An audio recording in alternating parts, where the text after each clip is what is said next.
Our next speaker is ready to go. His name is Sung-Min Hong, and he's here to present his paper, Feeling the Pressure, a Unified Framework for Automating Pass Rushing Statistics. Yeah, thank you. No, it's okay. Okay, yeah, thank you very much for the introduction. I'm Sung-Min Hong. I'm an applied scientist from the AWS. And today I'm going to present about our great collaboration with our partner in the Next-Gen Stats team about automating the pass rush statistics in the alpha games. So as my title suggests, that I tend to bore out my audience a lot, and my colleagues gave me a fair warning not to do that. So that we decided to go with a little bit more exciting example of the alpha clip from the alpha game. So you can see in here is the clip from the alpha game between the Jets and the Cowboys. And Micah Parsons is getting a sack of the quarterback at the end of the play. But when you look at this, the statistics or the analytics that you're going to get at the moment is that only the end result that the Micah Parsons gets a sack to the quarterback. But eventually, what we wanted to do with our framework is that can we measure some kind of a pressure that is continuously applied throughout a play, so we can give a proper credit to a player, about the defensive player, that he or she applies this pressure throughout a play in a way that the multiple analytic scores or the statistics can be derived from our framework. So this is the current pass rush statistics that are available in the NFL games.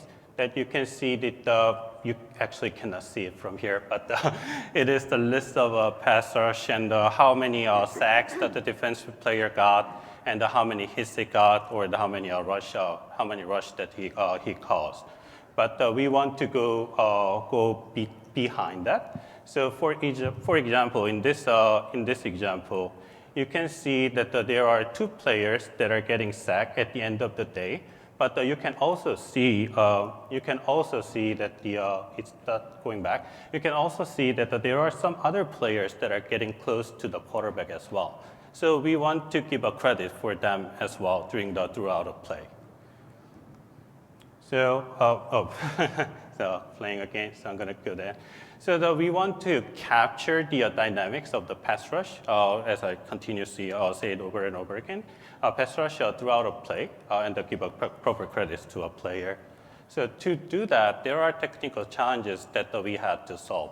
So first, among all those players out there, we need to identify who are actually blockers and who are actually rushers. Because all the players among this field, sometimes some of them are blockers, but some of them are rushers, but some of them are also the rush to the end to get the pass at the end of the day. So we want to identify who are actually the blockers and rushers, and we also want to identify that the who blocker and rusher matching to know that who blocks who. So for example, a rusher can be double teamed by the offensive team, and sometimes the rusher can be just open, that he can just rush to the quarterback without any resistance. And lastly, we want to estimate the robust and the reliable in-play pressure score, that we can measure this pressure across throughout a play. So for the data that we use for our framework, we use the data from the Big Data Bowl that the NLFA Next-Gen Stats team collected and organized and also publicized to the internet. So that you can also access this data set. Sorry.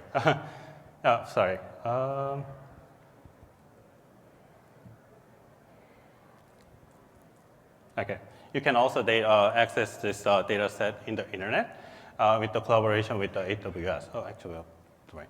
So it provides the rich information about the game and play, like what is the game ID, when it happened, and which teams were playing, and also the yard line that each play happened, and also the outcome of the play. And also, it also provides the rich information on the tracking data of individual players as well, about the player ID, like who actually played in a play, and where the players were in the position over the time, and also the player's velocity and acceleration, so and etc. So that there is a rich information that you can also work on deriving the interesting analytical scores or the statistics that you can play around, that you can access in the link provided in this presentation. So the first the technical hurdle that we wanted to solve was the blocker-rusher identification and matchups. So the main goal of this blocker-rusher identification and matchup was to identify the defensive rushers and the offensive blockers and their matchups within the first few seconds of the play, so we can know that who matches who blocks who at the beginning of the play and at least the first half part of the play, so we can take that into account. So this framework aims to automate the previously a manual process that the human labelers actually had to go through each individual video clip and manually label who blocks who and who are blockers and who are rushers. So this framework is to expedite the process by automating it, and also to save the cost and the manual labor that it incurs. So we use both the static and the dynamic features provided in the Kaggle dataset, the big data bowl dataset. Like for the static features, like a normalized initial positions as snap and offensive defensive players' roles and so on. For dynamic features that are changing over time throughout a play, like positions, velocity, acceleration, so on, and also the player directions and so much information that we use. And all those features were kind of standardized before it was fed into the machine learning model to optimize the machine learning model training process. So we actually tried multiple models to get the good performance of the model, and there were two models that showed the promising results, and we eventually went on with the AutoGluon model. So actually the AutoGluon model, we modeled the two different tasks individually. So each AutoGluon model models the blocker-rusher identification first, and sequentially there's another AutoGluon model that estimates the blocker-rusher matching about who blocks who. So it shows a very great performance with the F1 score of the 0.99 for the identification, and also the 0.91 for the matchup. Another model that showed the promising results was based on the graph neural network, GNN. So although it didn't show as good as the performance as the AutoGluon model, we kind of liked it because it is a combined framework that can solve both tasks with a single model by modeling the players as a nodes and their relationship as an edges. So we think that it can be an interesting direction that we can pursue as a future direction. So the next next framework that we try to model is this continuous pressure score, like how the pressure score, how much the pressure is applied to a quarterback throughout a play. The way that we do is that we model this as a pressure kind of a probability with the machine learning model or the tree-based model, about how much of a possible probability that a pass rusher can get the hit, hurry, or a sack. So the main objective is to quantify the instantaneous pressure generated by a pass rusher on a standard scale from 0 to 1 at any point in time during the play.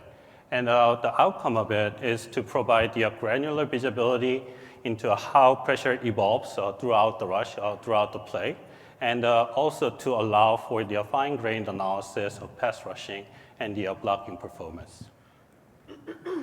So we use the similar data features that we use for the blocker rusher identification and the matchups, like the static features and the dynamic features that we got from the big data bowl.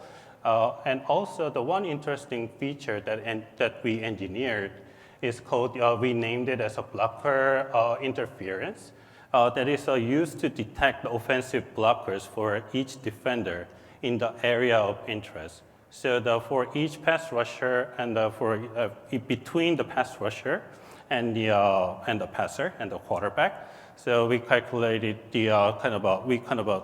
designated the area of interest based on the distance and the angle, and count how many blockers there are going to be in this area of interest to measure the potential resistance that a rusher may get during the play. For the target variable, we used manually labeled PFF labels for hurry, hit, and sack. And also we used the engineered variable that is based on the distance from a passer to a rusher at a certain time point of the play or the certain event of the play. So as you may already know, that since the pressure score estimation is a continuous score estimation, it is kind of hard to evaluate the performance of it. So we use the proxy evaluation based on the maximum pressure that a passer or a team applies to a passer, and it measures its accuracy based on the PFF labels of a hit, hurry, and sack. So we finally chose the random forest model, which showed the great accuracy for all defenders or only the blockers. And we had a better accuracy when we measured this accuracy against the hit and sack. But there is a little bit of the hurries are kind of responsible for the disparity of the model performance. So there is a room for improvement of this modeling. But basically, the model itself showed a pretty good performance. And another thing that is important for this continuous score estimation is the model calibration. And it is also one of the biggest reason why we went on with the random forest model instead of a complex neural network-based or transformer-based model, because it showed a better calibration error for the expected calibration error and the maximum calibration maximum calibration error. So I will show you the example of how this pressure probability is going to work for a real play. So on the right-hand side, this is a sample play where the 3 players are getting a high pressure, generate the pressure over the course of the play. And you can see, I'm going to just play it again. You can see that the 2 players are generating the high pressure at the earlier part of the play. And there is another player that generated the high pressure at the later part of the play, who eventually got the sack. So this shows that how our framework can estimate estimate this continuous pressure that was applied to a passer or a quarterback throughout a play, instead of just giving you the end result of the play, whether the quarterback got sacked or not. Another example So another example in here is that you can see that there is a passer is kind of forced to be out of the sideline because he got a lot of pressure during the play. And in this example, you can see the models give a high. So in this example, you can see the models give credit to the 2 players about creating a lot of pressure to the model, and when a human label was just assigned, give a credit to the 1 player. Oh, I actually miscalculated my time, and I'm going to move faster than that. So the practical application of this framework is that we can generate a lot of, we can derive a lot of analytics based on this framework. For example, that how long this passer gets a pressure called the pressure time. Also, the high pressure zone that when the threshold is above the 75%, we call it the pressure zone, and there are so many derived analytics that can be used to enrich the analytics of NL5 games. So this is the example that we showed about the Mika Parson generating a floor, generating the pressure score. Since you saw it already, I'm going to pass it for the sake of time. So to conclude, our framework enabled the pressure estimation throughout a play by addressing 3 technical challenges with the machine learning models: blocker-rusher identification and the blocker-rusher matchup estimation, and in-play pressure score estimation. So there are a lot of potential future directions that we can take, but the 2 of the things that we thought that we wanted to share with you is that we can improve the granularity of the insights based on the specific blocking and rushing strategies of each team kind of employed. So it can be an interesting direction that the model didn't account for. And also that we can reflect on average player performance to compare with the actual player's performance in a specific scenario of the game. So this is what we prepared. Thank you very much for your attention. And I will open the floor for questions.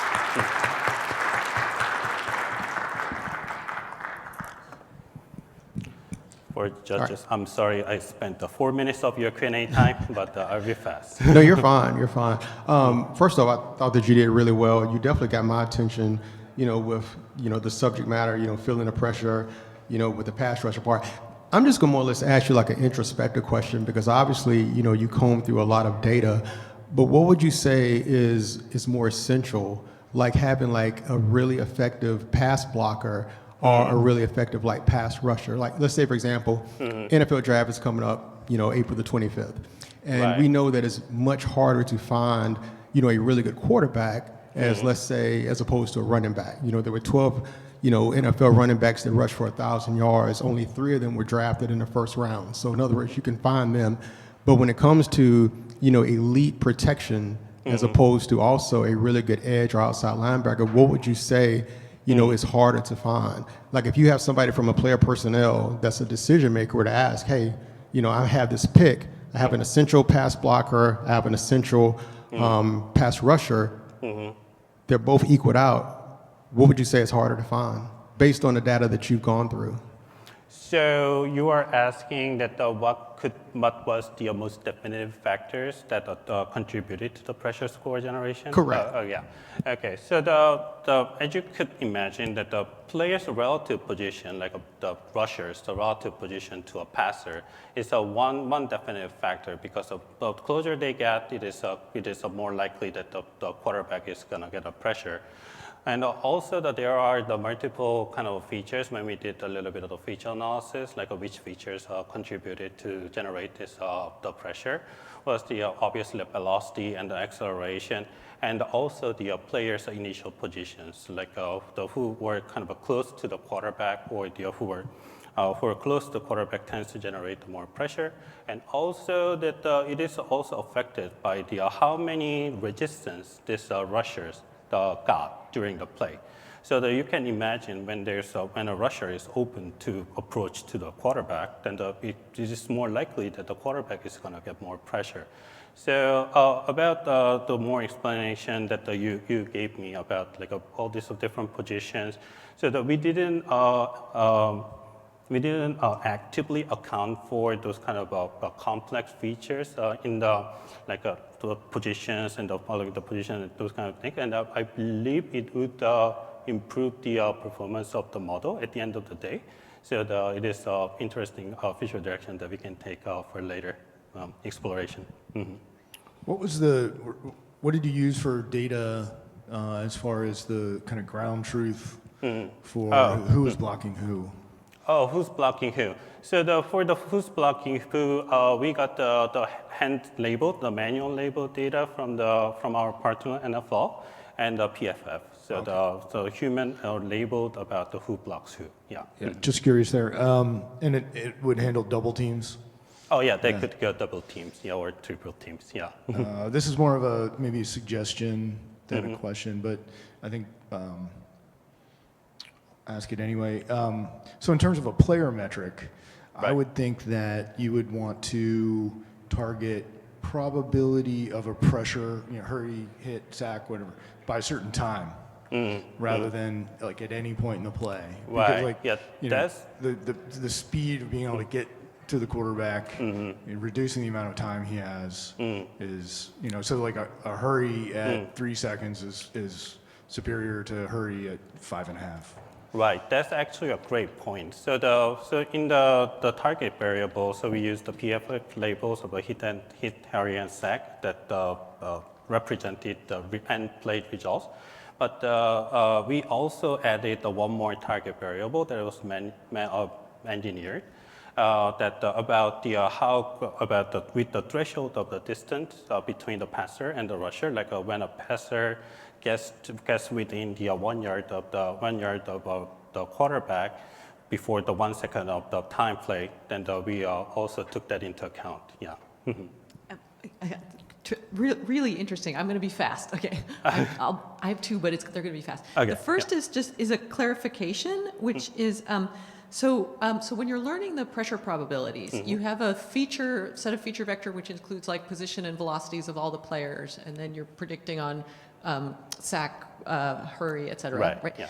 But then you showed this plot where you attributed the pressure to different players.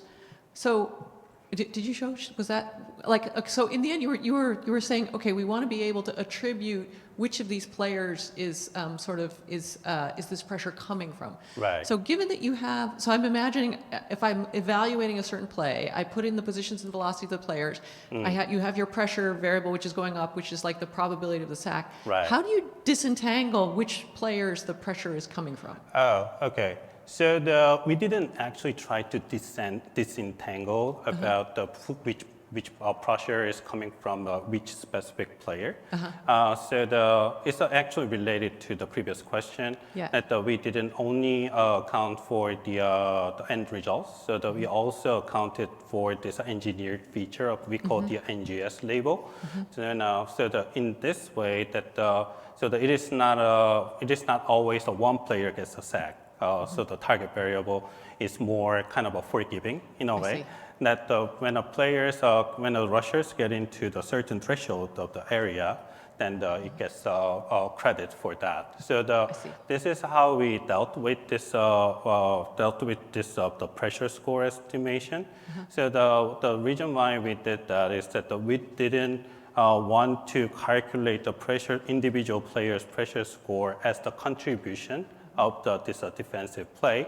Rather, we want to have more individualized pressure score that it can be estimated based on these features. So that is the reason why we chose this direction. But your direction can be very interesting too. I see. And really quick, so one way to sort of validate this pressure score is you could imagine, can I check if it's correlated with other things that I think a pressure would be correlated with?